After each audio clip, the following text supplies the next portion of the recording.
Go live, and here we go. Hello, everybody. Welcome to Extra Connections. I am James Lott Jr, your host, and I am very excited to bring you people from all walks of life. And this person seriously has walked some life. Think about it that way. Yeah. He has opened a COVID-free DaVinci gallery here in Beverly Hills. Hopefully COVID-free, right? Trying to fight the sucker. You're doing your best, I'm sure. Yeah. But he has a past. Okay, I'm going to just give you the little basics of him as I introduce him.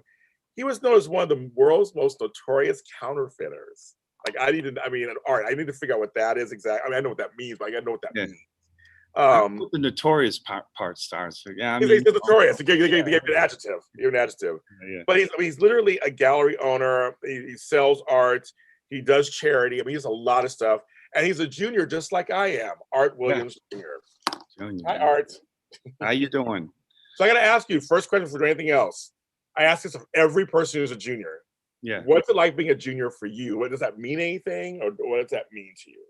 I mean, it looks good when I sign my signature. That's funny. I never heard it before. Man, when I got a real nice signature on my paintings. But I mean, for me, my dad ended up leaving when we were about 11. And so, but the funny thing is there were a lot of bad things when I was growing up as a kid. Some abuse. A lot of traveling with him because he was a criminal. He used to travel the country slinging checks. They called it a paper hanger back then. Oh yeah, I heard that before. Yeah. So he was that. So by the time I was 12, I had probably been in every state in the country. Yeah, but so he took you guys along with him. So you guys were just everywhere you went. Yeah. Kind of like me now. I take my family everywhere I go, but I'm selling art. I'm not hanging paper. Right. But say for you as a kid though, you were with your dad. It was tough. Do you know what he was doing? As a kid, no, I didn't catch it. I wanted to think of my dad as like that super dad. And he was a good pops. I mean, we took to movies. Spent a lot of time with us, but then there would be times where he'd drink and he'd get abusive, and and then eventually he ended up leaving, took off on us. It was me, my brother and sister, and we ended up in the, we were living in Chicago, the suburbs of Chicago. And then when he left, my mom, she was a waitress when he met her. And so she didn't really know how to take care of 3 kids by herself. And so we ended up in the projects on the south side of Chicago, pretty quickly.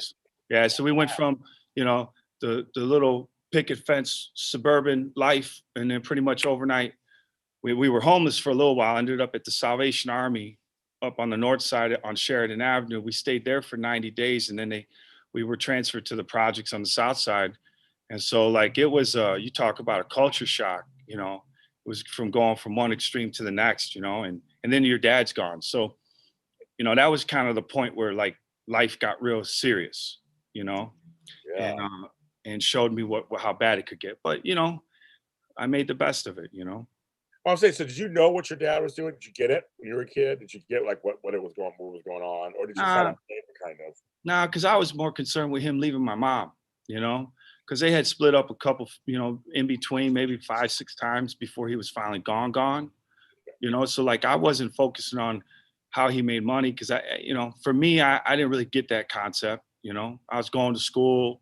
He seemed like a legit dad to me, I mean, so it never crossed my mind. I was more concerned were my parents going to stay together? That was what my heavy concern always was as a kid, and then my worst fears came, and he left. So, but it's interesting because throughout time, I've always had that father figure in my life too, that's helped me get out of things since life progressed from that real dark moment, and so yeah, childhood was interesting, going from the suburbs to the south side projects, man, of Chicago too, right? I didn't know what gangs was, what drugs were.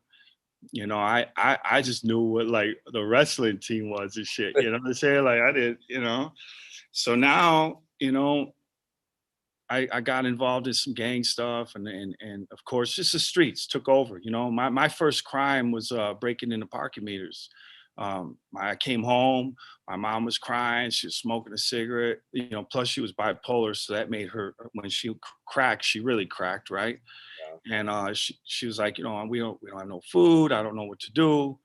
And I remember getting so mad and opened up the fridge. It was empty. And I ran out the house and I'm hitting the parking meters on Halsted Street, just knocking them like a mad kid, man, you know? And I'm hearing the change, ching, ching, ching. He said, this is how my mind's always worked, right? And I was like, man, there's money in there. And so I started playing with them and went to the alley, got me this little piece of metal, came back and I cracked the meter open and I hit a bunch of them, you know?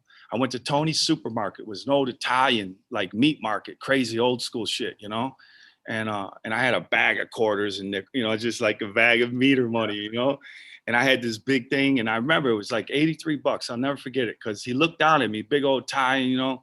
He's like, you got the money for this, kid? And I said, yeah, here. And I put the change on. I said, is this money? And he looked and he's like, yeah, it's money. He started counting the quarters, you know? And I remember, man, going home, I had my little brother with me. And remember walking in and all excited that I brought home food, you know? And I was like, Mama, look what I got, you know? And she looks up and we're going through the food and she's all happy. And she's like, how'd you get it? And I said, man, I figured out how to break into the meters. And immediately my mom got real like uptight. She sent me upstairs and she's like, you know, and she came up there, she was crying. She's like, you know, I don't want you stealing. She said, you know, God will provide. Cause my mom was real like that bipolar crazy Christian too, right? You know, I love God, but she would see angels and demons and all kinds of stuff when she'd get bipolar on us, you know?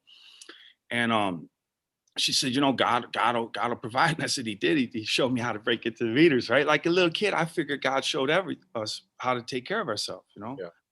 Yeah. And the funny thing is, when I started counterfeiting, I did the same thing. I used to take 10% and I would give it to like churches, wherever I was at, you know, or even we would only buy stuff for kids, right? We'd buy diapers and toys and we drop it off at the Salvation Army because that's where the shelter I stayed at. So like, even in my criminal run, I always had it in my heart to like help people, man, you know?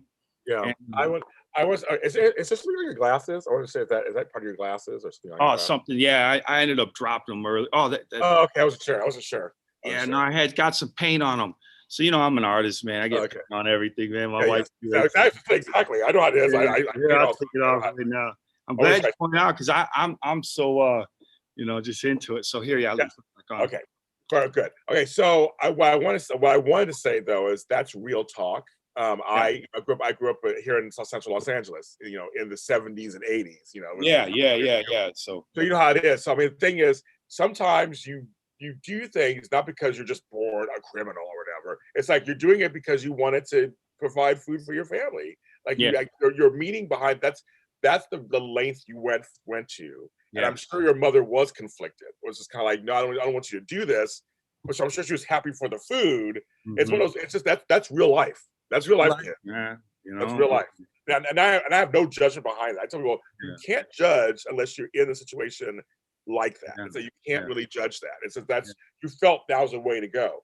I want to ask you, why do you think you survived all this? Because I have friends who didn't make it from that time period. They're I gone. got friends who didn't make it either. Yeah. So why do you think you survived?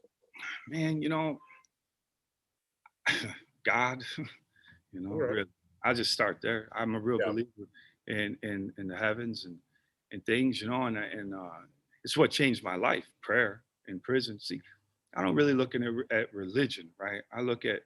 I'm praying to a belief that my energy is from the universe, not just from this earth. I have a soul, a spirit, a conscious energy that can download experience as I move through this, you know? And I believe that I have a father, just like I have a father here, but from the universe, you know, creator. I believe that and I tap into it. And until I really got to understand that is when my life changed, you know, and I felt always protected. Like I felt like there was always something around me and I was really smart, right? So before we left, you know, the suburbs, I was double promoted. I was getting straight A's without even studying. Like I was doing 12.9 test scores on everything at like when I was in 5th grade. So I have a unique ability to see things in my mind like pictures. That's how I paint, right? I just never knew how to use it, you know. Now I know how to use it. When I was a kid, I thought it was part of my mom's bipolar craziness, you know. Like I didn't know if it was like, you know, I thought I was kind of a nutty kid because I'd seen these visions all the time in my head, you know. And then I hear music too. Like I hear music. I could hear harps just come out of nowhere. Or I could hear the saxophone play like I mean, it's really weird how my mind will play things that I'm not even listening to. And I'll hear music or I'll see pictures. And so I thought I was crazy, you know, as a kid. And now I know that it's just a part of the ability that allows me to express myself now, you know, and I'm not scared of it anymore. You know, as a child, and because I seen my mom mentally ill, I was scared of it. And so I locked it away, you know. And so how did I survive? I think from intelligence, I think God, and I think the desire to get out of there. Like I never felt like I belonged in the projects, even though I had all the friends and I had they were like my family and everything. I just didn't ever felt like I belonged there, you know? And wasn't to say I was better than them. It was just that I desired something different in life, you know?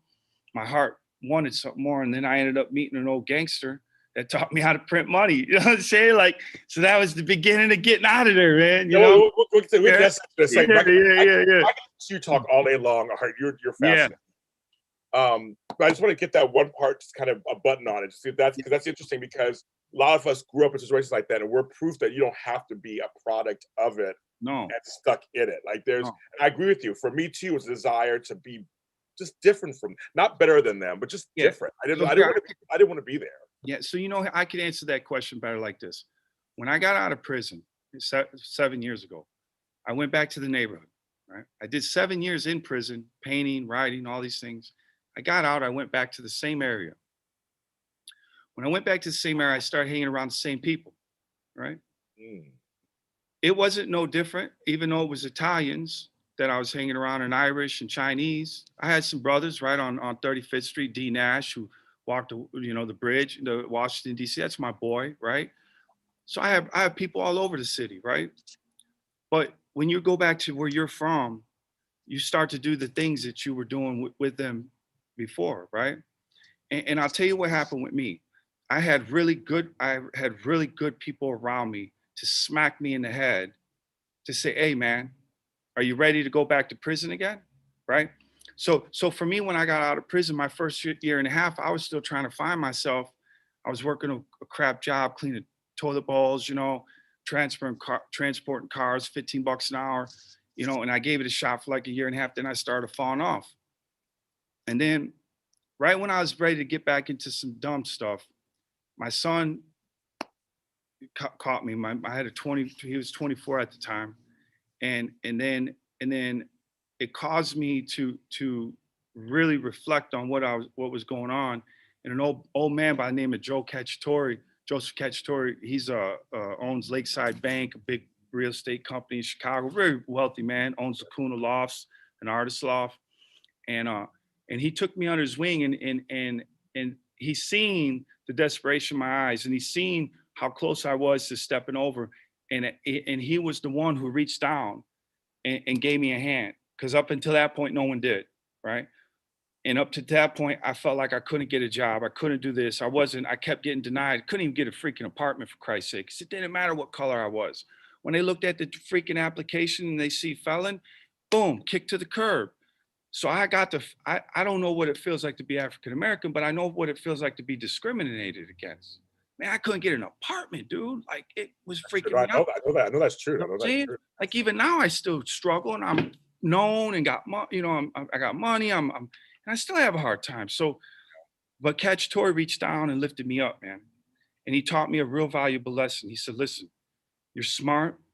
You work hard, I see. He said, but you have to start changing your environment. You have to, even if it means you go down and sit down at the yacht club outside and just watch the people come out until you can befriend one, you need to change your environment, man. And then you got to find out, what the hell do you really want to do? And when you find out what you want to do, then you start changing your environment to do it and watch it happen. The old man taught me the best lesson in life. And when he put his hand down and pulled me up, I started to listen to him. And here's the biggest thing, because up until that point, man, you couldn't tell me nothing, right? Right. You couldn't tell me nothing. I was that young street kid, man, that I knew what I was doing.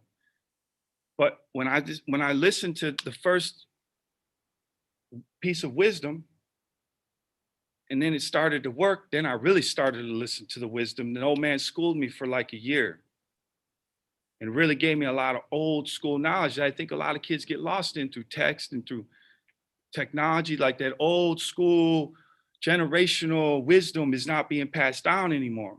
And I was fortunate to get it right at the right time, even at 40, because I was willing to accept it as if I was a kid at 18. And that made the difference. And I started putting myself in positions of power. I started being around people. I started dressing differently. And it wasn't to conform, but it was to become a part of a different environment so I could become successful at something. Because the art world is a chess game.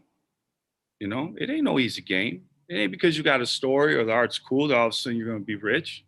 Hell no, there's millions of people just like to go in the NFL or something. I had to fight hard to be here sitting in Beverly Hills right now. Okay, I know. Okay. You know, I know. I gave it everything. And so it was from a lot of good men though. Mark Schwartz, you know, one of my guys, one of the old Jewish guys, lawyers, friends of mine, man. You know, I've just had a lot of good older men around me to school me, and I started listening to them. You know, that was the difference. I wasn't listening. When I started listening more and thinking less that I knew shit, right? That's when my life started to change. And now here it is, 7 years successful out of prison. My freedom. People ask me like, man, you know, Art, you work 18-hour days. I've seen you, like my friends, like, man, why do you do it? Why, you know? I said, because bro, I'm working for my freedom. You don't get that. I'm not working for a fast car or a watch or nice things, man. I'm working to keep my freedom, man. And so you're serious because you know what it's like not to have heart attack, because I know how my mind works, you know. I got babies I got to take care of. I have to be successful, you know. And so that's where my drive comes from. And I got great people around me now, you know. You know, I mean, I can tell you're a smart person, that you're very smart, and maybe too smart for your own good. Maybe sometimes, yeah, right. Like I can tell you're no dummy. So that's why it's interesting that you have the past that you have, because the image is always like, it must be dumb and not know nothing. You go to like, no. There are folks who make decisions that are very dumb, but they're not dumb themselves. They're not dumb. You're not dumb at all. I can tell, Art, you're not dumb. Well, here's the thing: is you could make. I mean, and I've seen guys in prison. This is what a lot of people don't know. That's in the free world. I've seen guys in prison who, for 45 years, lived this perfect life, and then they wanted to get a loan for their house, and they lied on their mortgage or they lied on their financial forms to the bank, and now they're in the feds for 3 years, right? Right.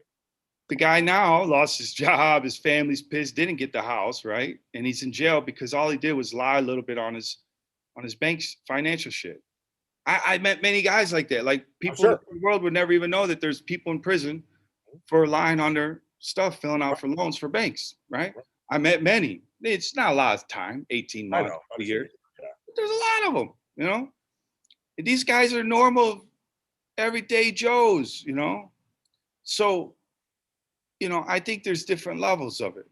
You know, I think that we have all the ability to we all make bad decisions, just some lead into a worse situation than others, you know? So I want to ask you, because I've never really talked to anybody who's been, I know a couple people who've been in prison, but I want to ask you, like, you really are, your freedoms are taken away. You're in a small space for a long time. How did you keep so obviously you were painting and stuff. Is that how you kept your head up, so to speak? That's those 7 years or those years you were in prison? Well, I wrote a book too. It took me 5 years. I created a whole world. It's called Cain's Dagger. It was like some stories taught to me about secret societies when I was a kid. And so that book was like my world, you know? It was 700 pages long when I was done with it. And then the painting. So I kept myself real busy, and I read a lot. You know, I probably read 1,000 books in my life. You know, so I mean that's why you probably think I'm intelligent. I'm not too smart, man. I just read a lot. I don't believe you. I think you are. I don't believe you. I think you are, Art. Yeah. So, but no, man, just, you know, I kept my mind alive. I wasn't just watching TV all day like 80% of the people that are in prison, you know. So for me, and I even wanted to design a prison, as crazy as that sounds. Like, I believe I could design a prison that could truly rehabilitate people. I think I could. I think or at least help them a little bit more than what they have right now. Because right now they just sit in their cells playing checkers, or playing spades or something, or watching TV, right? 80% of them are doing that. Yeah. So why are we surprised that 76% of them are going back? Right? Exactly.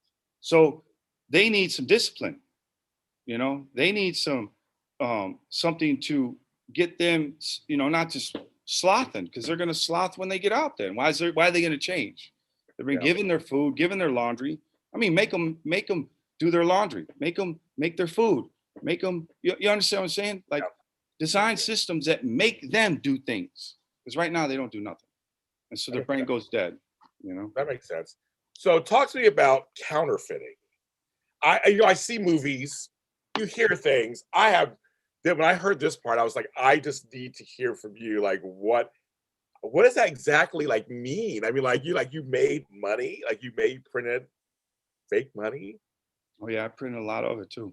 Like, how do you even do, like, it's like, how do you do that? But it's like, well, talk about that. I'm fascinated by that. Talk about that. I mean, it started from being, an old gangster took me in, taught me the old methods, like with the printing presses and making the paper and mixing the ink and all that stuff. But then, that kind of died out when I was young. Something happened to him. He disappeared. And then when the new note came out, I decided to really, to go back to it, but now it was different. And so, printing money, now that I'm an artist, I wouldn't have said that then because I was an artist, but it's the same thing as anything else. Making art, creating a podcast, there's a system that has to be played out in order for the product to be good, right? And so for me, I learned how to create a system. It was 13 processes, 13 steps, right? And the end product would be $100 bill, man, right? That would pass all the security features. I mean, it was the coolest feeling in the world, right? To take some blank paper and turn it into something powerful. Oh yeah. Right? Oh yeah. Oh yeah. Yeah. Right. Something powerful. Yes. Money. Money. Right. Everything that everyone's trying to get right now. Right. So for me, it was just, it was just a really wild experience, and now the irony in all is that I'm still here. Do you want to see something really cool? Yes, I do. I do want to see something cool. Please. So here, gallery. I have to come down and see your gallery. Here's some printed money right here. Oh my God, that's so crazy. It looks real. Yeah, gold though. Yeah, gold. But there's my manager. He's waiting for me. Hi, manager. Hi, manager. I love him. I love him already. I just met him. I love him already. That's Matty O, man. We're like entourage over here. He's I'm crazy. He's some of the things that we've done. Right? It's been a wild ride since I've been here for 4 months, man. I have to come down and see you. I have to come down and see you. I'll give you a little walkthrough on it. It's I'm in Inglewood, so I can come on up. There's a Martin Luther King piece. Oh, I love that one. I love it. Yes, it's beautiful. Yeah, I love that. And then I do a lot of these, like these women like this. Get closer, because right now we can't. There we go. Go on, girl. Okay. And that's nice. It's in foil, Foil, yeah. And I'll get a little gangster on it. I got some gamblers with Capone right here. Hey, there you go. You have a great space, actually, though, too. You have a great space. Oh, yeah. I love it. You have T-shirts too. Yeah, and then there's some hundreds. That's so funny. I love it. I love it. This is my. So I put hidden. This is a Frank Sinatra. Yes. Got the money. That's right. Oh yeah. Ben Franklin. The bubble. Right. I love that. The LeBron James right there, which is pretty dope. Oh yeah. Wow. They got Ben Franklin inside it. You see his eyes right here.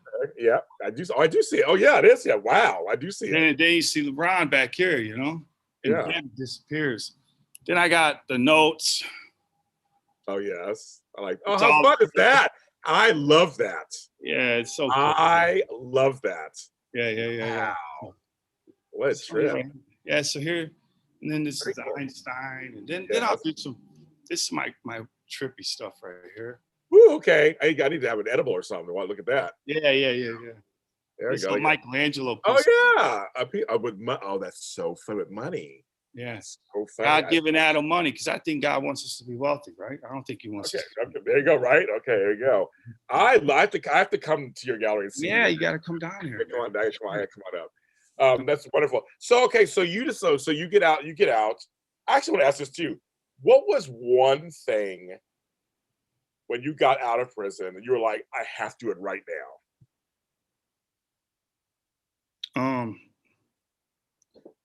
When I got out of prison, What was one thing you're like, I gotta do it. I missed it so much, I gotta do it.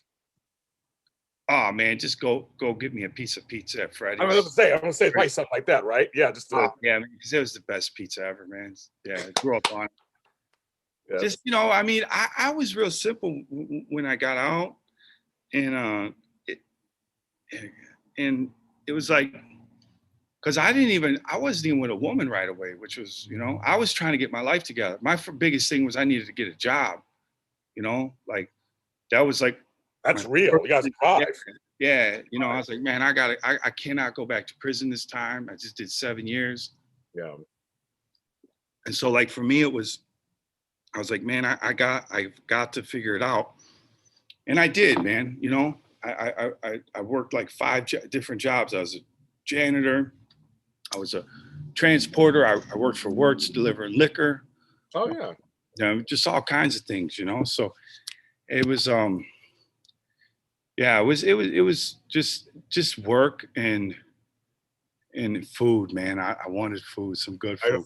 I always think that's what would be my thing. I'd be like, okay, I want be certain things I would want food wise. Food, I want this. I want that. I want this. I want this drink. I want this. I'm sure that'd be the first thing I did. So that was my thing. So how did you? So why LA and not Chicago? Well, when I had a gallery in Chicago for 2.5 years, and when the pandemic hit, I had to close it. And so when I closed it, I was actually a victim of the pandemic. I couldn't sustain it.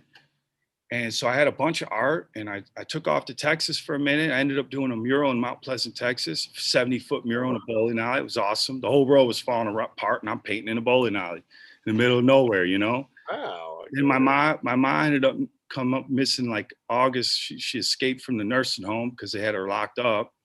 So I had to go back to Chicago.